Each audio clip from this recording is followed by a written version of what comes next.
사도신경으로 신앙고백 하겠습니다. 전능하사 천지를 만드신 하나님 아버지를 내가 믿사오며 그 외아들 우리 주 예수 그리스도를 믿사오니 이는 성령으로 잉태하사 동정녀 마리아에게 나시고 본디오 빌라도에게 고난을 받으사 십자가에 못 박혀 죽으시고 장사한 지 사흘 만에 죽은 자 가운데서 다시 살아나시며 하늘에 오르사 전능하신 하나님 우편에 앉아 계시다가 저리로서 산자와 죽은 자를 심판하러 오시리라. 성령을 믿사오며 거룩한 공회와 성도가 서로 교통하는 것과 죄를 사하여 주시는 것과 몸이 다시 사는 것과 영원히 사는 것을 믿사옵나이다. 아멘. 사도가 492장입니다.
오늘 주신 하나님의 말씀은 빌립보서 3장 17절에서 21절까지의 말씀입니다. 제가 봉독해 올리겠습니다. 형제들아, 너희는 함께 나를 본받으라. 그리고 너희가 우리를 본받은 것처럼 그와 같이 행하는 자들을 눈여겨보라. 내가 여러 번 너희에게 말하였거니와 이제도 눈물을 흘리며 말하노니 여러 사람들이 그리스도의 십자가의 원소로 행하느니라. 그들의 마침은 멸망이요 그들의 신은 배요 그 영광은 그들의 부끄러움에 있고 땅의 일을 생각하는 자라. 그러나 우리의 시민권은 하늘에 있는지라. 거기로부터 구원하는 자 곧 주 예수 그리스도를 기다리노니 그는 만물을 자기에게 복종하게 하실 수 있는 자의 역사로 우리의 낮은 몸을 자기 영광의 몸의 형체와 같이 변하게 하시리라. 아멘. 할렐루야. 거룩한 주일 주 앞에 나와 예배한 여러분에게 하나님의 사랑과 은혜가 넘쳐나시기를 주님의 이름으로 축원을 드립니다. 19세기에 하나님께 가장 크게 쓰임받았던 D.L. 무디 목사님이 이런 말을 했습니다. 이 땅의 일에는 관심을 갖지 아니하고 하늘나라 일에만 관심을 갖는 사람은 불신앙 못지않은 나쁜 사람이다. 이것은 다분히 역설적인 표현이겠죠. 성도들은요, 이 땅을 살아가는 때에 두 개의 시민권을 가지고 살아갑니다.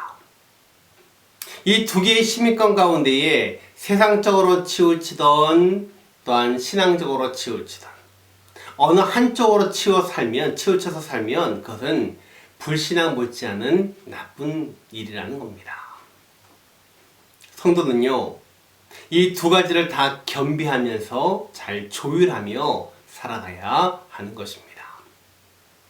오늘 본문도 우리 성도들이 이 두 개의 시민권을 가지고 있다고 말하고 있어요.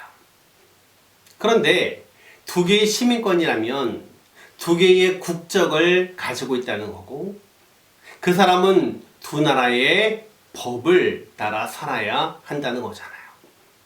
근데 문제는요, 똑같이 두 가지의 법을 다 따라서 살 수 없다는 거예요. 어느 하나에 우선할 수밖에 없는 거죠. 둘 중에 하나가 상위법이 돼야 하는 것입니다. 그래서 결론부터 말하자면 성도는요, 비록 이 땅을 살지만 언제나 하나님 나라의 법을 거기에 비추어서 이 땅의 법을 볼 줄 알아야 한다는 것입니다. 하나님 나라의 법을 상위법으로 삼고 하늘나라의 모든 생각과 뜻을 따라서 이 세상을 살아가는 그런 삶이 되어야 하는 것입니다. 믿습니까? 여러분, 성도는요, 인생을 잘 해석하며 사는 존재입니다. 삶의 의미를 해석하며 살아가야 한다는 거예요. 나는 누구인가? 하나님이 왜 나를 땅에 보내셨는가? 내가 이 세상에서 해야 할 일이 무엇인가? 하나하나 생각하면서 잘 해석하며 살아야 하는 거예요. 여러분, 우리의 시민권은요, 오직 하늘에 있습니다. 이 말은요, 세상을 무시하고 오직 하늘만 바라보고 살라는 뜻이 아닙니다. 이 말씀은요, 우리의 생활을 하나님 나라의 법에 비추어서 잘 해석하며 살아야 한다는 것이죠. 근데 오늘 본문에 보면요, 사도 바울이 굉장히 슬퍼합니다. 18절 말씀 봅니다. 내가 여러 번 너희에게 말하였거니와 이제도 눈물을 흘리며 말하노니. 사도 바울이 쓴 빌립보서나 다른 서신들을 보면요, 제일 강조한 말이 있는데 바로 기쁨입니다. 사도 바울도 언제나 기쁨이 넘쳐서 하나님의 말씀을 전하고 그렇게 살아갔던 것을 보게 됐죠. 그랬던 그가 그토록 슬퍼했던 이유가 무엇일까요? 눈물까지 흘리면서 슬퍼했던 이유가 어디에 있을까요? 그것은 마땅히 제대로 살아야 할, 하나님의 법대로 살아야 할 그 사람들이 그 생을 낭비하고 있었기 때문이죠. 이 말씀은 불신자들에게 향한 말씀이 아니라 바로 예수를 믿는다고 하는 우리들을 향한 말씀인 것입니다. 여러분, 인생은 한 번 사는 거잖아요. 하루 지나가면 새날이 오고 자꾸 그러니까 마냥 살 것만 같죠. 여러분, 죽음은 멀리 있지 않습니다. 언젠간 우리에게 닥칠 현실임을 기억해야 하는 것입니다. 눈 깜짝할 사이에 인생은 간다는 것을 아는 사람이 결코 생을 낭비할 수 없는 거예요. 여러분, 무엇이 낭비입니까? 하나님 나라의 법을 따라서 오늘 삶을 잘 해석하지 못하는 것이 우리의 삶을 낭비하는 거예요. 여러분, 예수를 믿는 진짜 가치 있는 삶이 무엇입니까? 그 가치 있는 삶을 살려면 바로 내 가치관이 변해야 한다는 거예요. 바울은 진짜 가치 있는 삶을 살기를 원하느냐? 그렇다면 표대를 바라보고 살라고 말하고 있습니다. 우리의 시민권이 바로 하늘에 있기 때문입니다. 믿습니까? 우리가 가치 있는 인생을 살리면 더 우리의 언어를 바꿔야 합니다. 그리고 우리의 언어를 천국 언어로 사용해야 합니다. 여러분이 지금 사용하고 있는 언어가 어떤 언어입니까? 얼마나 세상적입니까? 남을 미워하는 언어, 비방하고 남의 단점을 말하고 지적하고 얼마나 많은 사람들의 그 마음을 아프게 하는 그런 언어를 우리가 사용하고 있지 않았습니까? 우리는 정말 말할 때에 한 번 더 생각하고 한 번 더 고민하며 말을 해야 하는 것입니다. 이렇게 우리의 언어를 바꾸면요, 우리의 생각이 바뀌는 거예요. 나는 오늘 하루 무엇을 생각하며 살았나 생각해 보세요. 대부분 어떻게 하면 먹고 살까? 무엇을 위해 먹고 살까? 어쩌면 좀 더 높아질까? 좀 더 많이 가질까? 전부 이 세상의 것을 생각하며 살고 있지 않았나요? 우리 24시간 중에 어느 시간에 하나님의 뜻을 따라 살았습니까? 24시간 중에 몇 번이나 어떻게 하면 하나님의 뜻을 살까? 어떻게 하면 하나님을 기쁘시게 하며 살까? 이런 생각을 하며 살았습니까? 우리 자녀들 마찬가지입니다. 단지 세상적인 성공을 목표를 삼고 살아가는 것이 아니라 온 우주의 주인이 되시고 나의 창조주가 되신 그 하나님 앞에 쓰임받는 사람이 되기 위해서 거기에 꿈과 비전을 가지고 살아가야 한다는 겁니다. 하나님이 없는 꿈과 비전은 쓸모가 없습니다. 나의 삶을 하나님의 뜻에 따라서 재해석하고 살아야 낭비 없는 삶을 살 수가 있는 겁니다. 믿습니까? 여러분, 이곳은요, 세상의 법이 지배하는 곳입니다. 그래서 이 땅을 사는 동안에는요, 세상의 법을 따라 살아야 하지만 진정한 성도는요, 그 속에서도 하나님의 법을 따라 살아가는 자입니다. 우리가 앞으로 살아가야 할 시간 그리 많지 않습니다. 그러므로 하늘의 시민권을 가진 성도는요, 예수 그리스도께서 다시 이 땅에 오신다는 것을 거기에 목표를 두고 거기에 소망을 가지고 살아가야 하는 것입니다. 이런 소망을 가진 사람만이 진정 가치 있는 삶을 살 수가 있는 거예요. 여러분, 아브라함 보십시오. 아브라함은요, 하나님께 소망을 두었기 때문에 고향을 과감히 떠날 수 있었고 독자 이삭을 바치라는 그 하나님의 말씀에 순종할 수 있었습니다.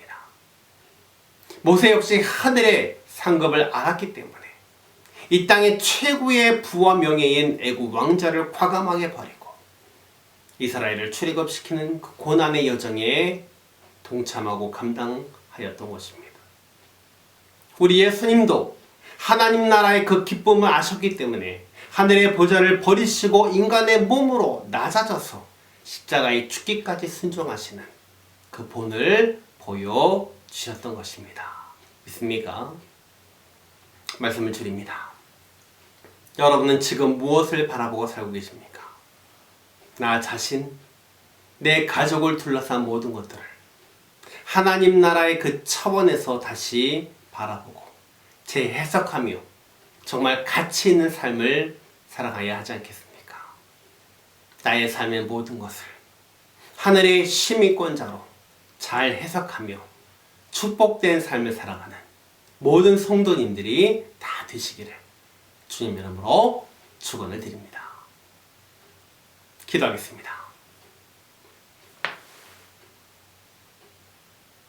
지금은 우리 구주 예수 그리스도의 은혜와 하나님 아버지의 극진하신 사랑하심과 성령의 충만하신 은혜가 나의 삶의 모든 것을 하늘의 시민권자임을 깨닫고 말씀에 비추어 우리의 삶을 잘 해석하여 믿음으로 승리하며 살기를 소원하는 사랑하는 모든 성도들 머리 위에 지금부터 영원토록 함께 있을지어다.